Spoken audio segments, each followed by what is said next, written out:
বড় বেয়াকুফ, কত নিকৃষ্ট। তার চেয়ে নিকৃষ্ট আর কে হতে পারে যে আল্লাহরে শয়তান বলে গালি দেয়? নাউযুবিল্লাহ। এগুলো বরদাস্ত হয় কিভাবে? আমার ভাইরা, আমার বাবাজিরা, এই জন্যে এই প্রতিবাদ আমাদেরকেও করতে হবে।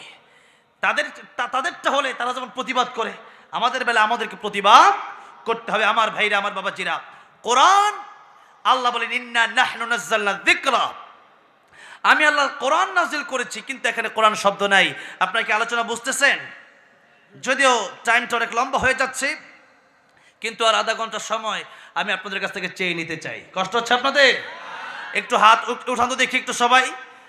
লিল্লাহি তাকবীর, লিল্লাহি তাকবীর। কোরআন সুন্নাহ যেখানে, কোরআন আছে যেখানে, নারায়ে তাকবীর। হাত নামান, আল্লাহ কবুল করেন, জোরে বলেন আমিন। আসুন আমরা সামনের দিকে যাই। তাহলে জিকির শব্দের প্রথম অর্থ হচ্ছে কোরআন শরীফ। জোরে আওয়াজ করে বলেন, জিকির শব্দের প্রথম অর্থ কি? কোরআন শরীফ। এবার আসুন, আমি কোরআন শরীফ যে বললাম, কোরআন শরীফ মানে জিকির, জিকির মানে কোরআন। কেউ যদি জিকির করতে চায় তাহলে সেজন্য কোরআন শিখে। আর কোরআন শিক্ষা গ্রহণ করা, কোরআন শিক্ষা প্রত্যেক মুসলমানের জন্য নফল না ফরজ?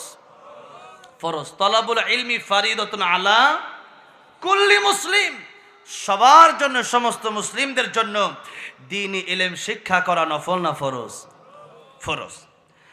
আমার ভাইরা, আমার বাবাজি, লক্ষ্য করে দেখুন, এদেশে মুসলমানের কোনো অভাব নাই, কিন্তু বড় আফসোস, মুসলমান কোরআন পারে না। প্রায় মুসলমানের কোরআন অশুদ্ধ, প্রায় মুসলমান নামাজ পড়ছে তো নামাজ শুদ্ধ হচ্ছে না। জবান খুলে আওয়াজ দিবেন, নামাজ ভঙ্গের কারণ কয়টা? হ্যাঁ, 19টা। প্রথমটা কি? ওখান থেকে কে যেন বলতেছে উনি ফার্স্ট হয়েছে, উনি 1 নম্বরে আছেন, একটু ভালো করে মুখস্থ করছে। তো এটা সবার মুখস্থ করে রাখা দরকার না?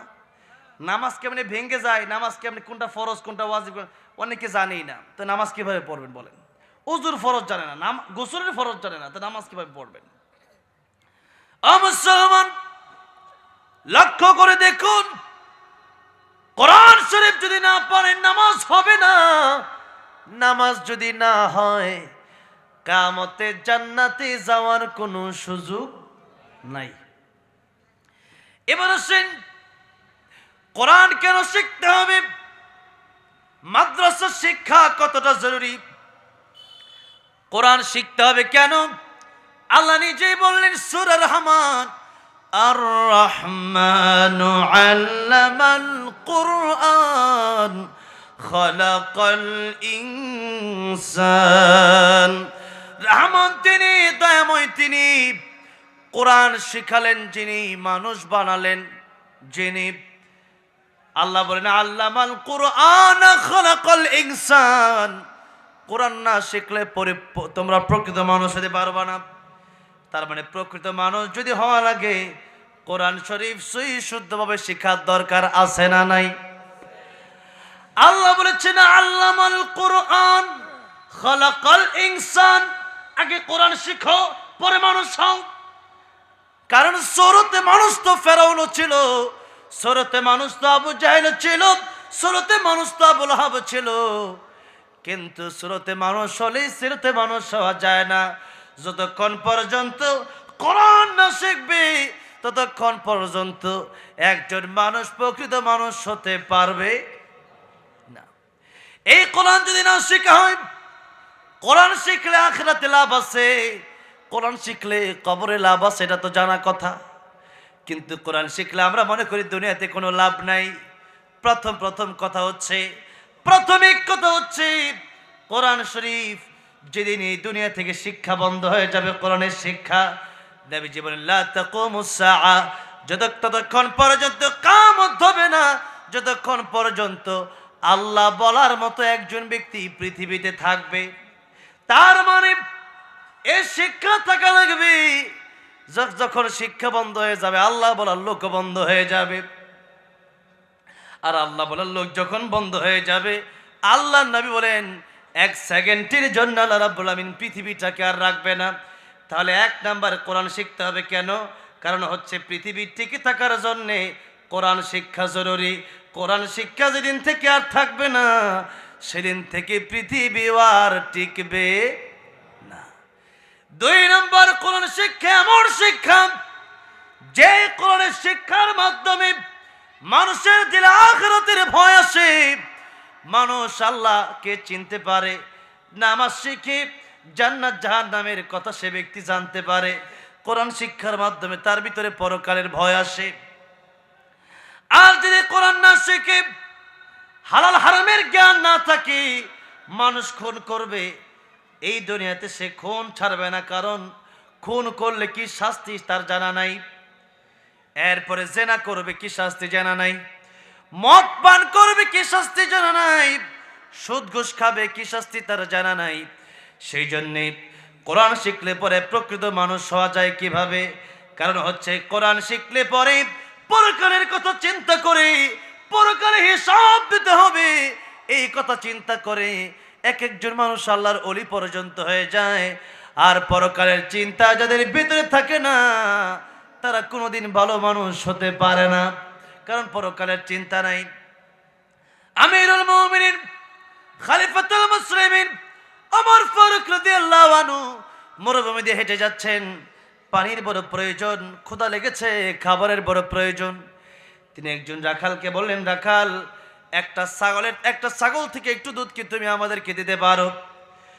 রাখাল বললেন, মুসাফির, ছাগলের দুধ তোমার কেমনে দেব? ছাগলের দুধ দিলে তো মালিক তো আরেকজন, আমি তো রাখাল, আমি তো দিতে পারি না। আমিরুল মুমিনিন ওমর রাদিয়াল্লাহু আনহু পরীক্ষা করা শুরু করে দিলেন, রাখাল রে, ওরে রাখাল, তুমি একটা কাজ না হয় করো, একটা ছাগল আমার কাছে বিক্রি করে দাও। এই ছাগল বিক্রি করলে পরে তোমার কিছু টাকা পয়সা আমি দেব, ওটা তোমার মালিককে তোমার আর বলতে হবে না, তুমি খেয়ে ফেলবা। রাখাল বললেন, তাহলে আমার মালিককে কি জবাব দেব, আপনি কি মনে করেন? আমিরুল মুমিনিন পরীক্ষামূলক বলছেন, রাখাল রে, তুমি বলবো ছাগল বাগে খেয়ে ফেলেছো, এটা ওই সময় স্বাভাবিক ছিল ব্যাপারটা। রাখাল কেমন যেন তেলে বেগুনে চোখে জ্বলে উঠল। আমি, হে মুসাফির, তোমার আমি কিভাবে ছাগলটা তোমার কাছে বিক্রি করব?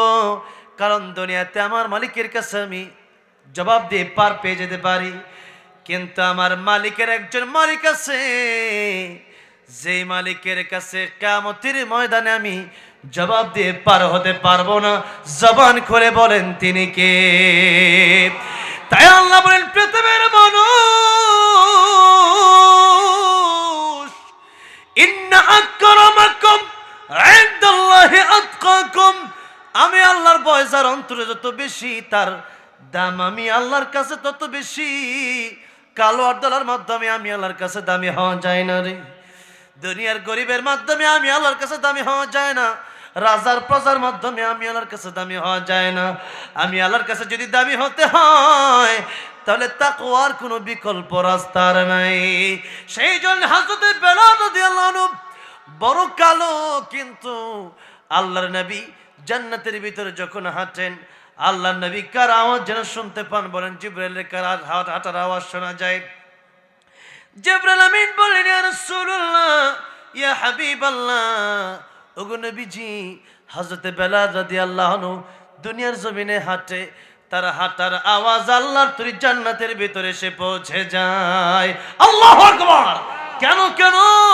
হযরত বেলাল রাদিয়াল্লাহু আনহুর অন্তরের ভিতরে আল্লাহর ভয় বড় বেশি। সেই জন্য আল্লাহর ভয় যার অন্তরে যত বেশি, তার দাম আল্লাহর কাছে তত বেশি। যাদের হৃদয়ে আছে আল্লাহর ভয়, তারা কভু পথ ভুলে যায় না। আল্লাহর প্রেম ছাড়া এই দুনিয়ায় কারো কাছে কোনো কিছু চায় না। রাতের আধার যারা সিজদাতে রয়, দু চোখের স্রোতে নদী যেন বয়, ছলনার হাত ছানি যতই আসুক, পিছনে ফিরেও সে তাকায় না। যাদের হৃদয়ে আছে আল্লাহর ভয়, তারা কভু পথ ভুলে যায় না। আল্লাহর প্রেম ছাড়া এই দুনিয়ায় কারো কাছে কোনো কিছু চায় না। ঠিক না বে ঠিক?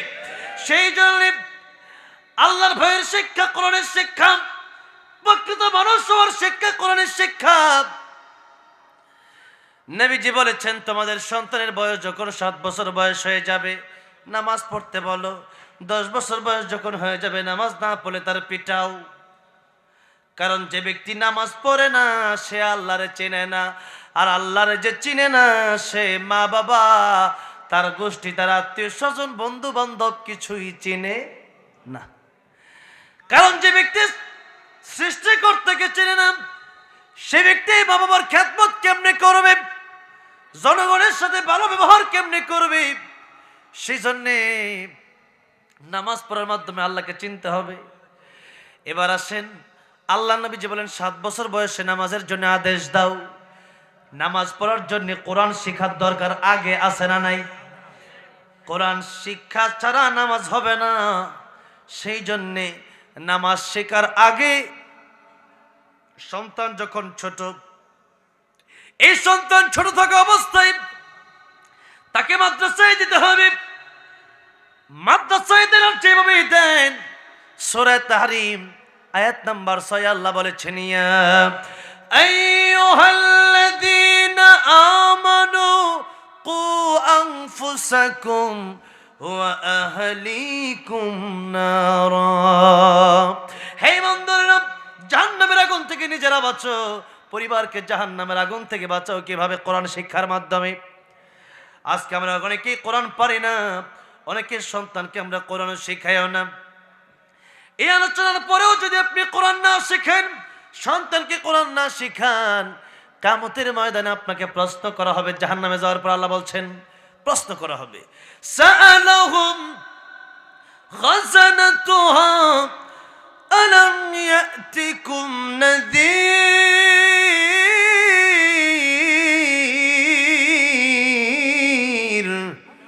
ক্বালু বালা قد جاءنا نذير।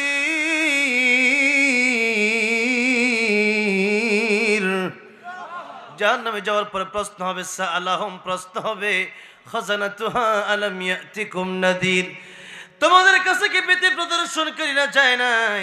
জাহান্নামের ভয় কি তোমাদেরকে দেখানো হয় নাই? তখন তারা বলবে, কালো, তারা বলবে, বালা, হ্যাঁ, কদ জাআনা নাযীর, হ্যাঁ এসেছিল, ভীতি প্রদর্শনকারী এসেছিল, তাফসীর মাহফিল হয়েছিল, ফাকাযযাবনা, আমরা অস্বীকার করেছিলাম। এই মোল্লার কথা শুনলেই বা কি হবে, আর না শুনলেই কি হবে?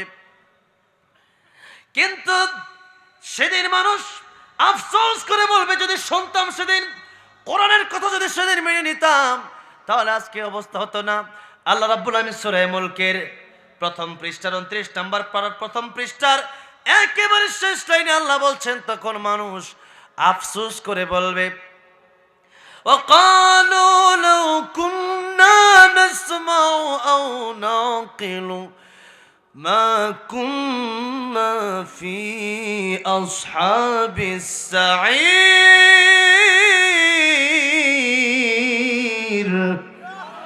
কিয়ামতের ময়দানে মানুষ বলবে, যদি সেদিন কথাগুলো শুনতাম, যদি সেই কথাগুলো আমল করতাম, অনুধাবন করতাম, সেই কথার উপরে যদি আমল করতাম, কোরআন যদি মেনে নিতাম, তাহলে এই দুনিয়া ওই দুনিয়া পর ওই পারে যদি কোরআনটা মেনে নিতাম, আজকে আমাদেরকে মা কুন্না ফি আসহাবিস সাঈর, জাহান্নামে আসা লাগতো না। এখন তো জাহান্নামে চলে আসলাম, এখন কি করবো? আল্লাহ বলেন, তখন আল্লাহ ডাকা শুরু হবে।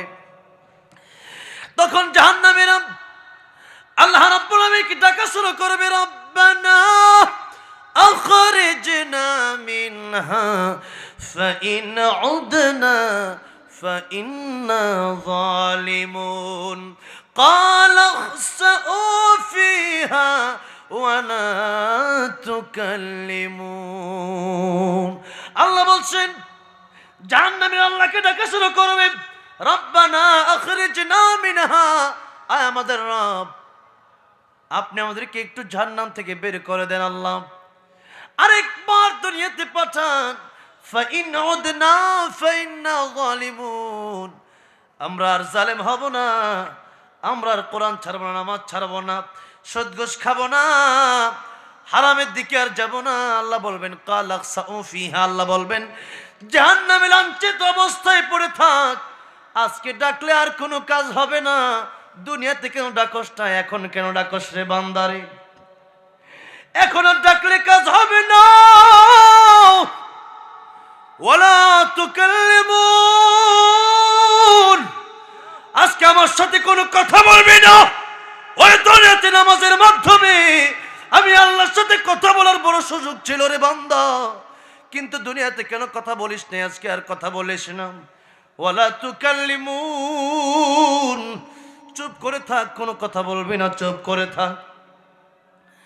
যাওয়ার কোনো জায়গা হবে না, সেই জাহান্নামে যাওয়ার পরে মানুষ আফসোস করবে, আল্লাহর ডাকবেও, আল্লাহ বলেন বান্দারে সেদিন ডেকে লাভ হবে না। তাই তো নবী বলেছেন আল কাইয়িসু মান দানা নাফসাহু ওয়া আমিলা লিমা বাদাল মাউত, প্রকৃত জ্ঞানী তো, প্রকৃত বুদ্ধিমান তো ওই ব্যক্তি যে ব্যক্তি নিজের চিন্তা করে করে সে ব্যক্তি কবরে যায়, আর কবরে যাওয়ার আগে সে ব্যক্তি আমল করে নেয়, পরকালের জন্য আমল করে নেয়, সে ব্যক্তি প্রকৃত জ্ঞানী। কিন্তু মুসলমান নিজের চিন্তা নাই, আরেকজনকে নিয়ে শুধু আমাদের চিন্তা আজকে বড় বেশি। অমুক লোকটা খারাপ, অমুক লোকটা ভালো না, অমুক এই করেছে সেই করেছে, অমুক এই করলো সেই করলো। ওরে মুসলমান, একবার কি চিন্তা করলেন না আমার কবরে আরেকজন যাবে না, তার কবরে আমি যাব না। মান আরাফা নাফসাহু ফাকাদ আরাফা রাব্বাহু, নিজেকে যে ব্যক্তি চিনলো সে ব্যক্তি আমার আল্লাহ চিনলো। আরে নিজেরই তো চিনলেন না, আল্লাহরে কেমনে চিনবেন?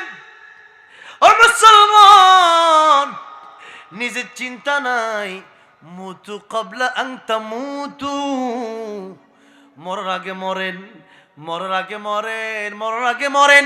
কেমনে মরবেন একটু চিন্তা করে দেখেন।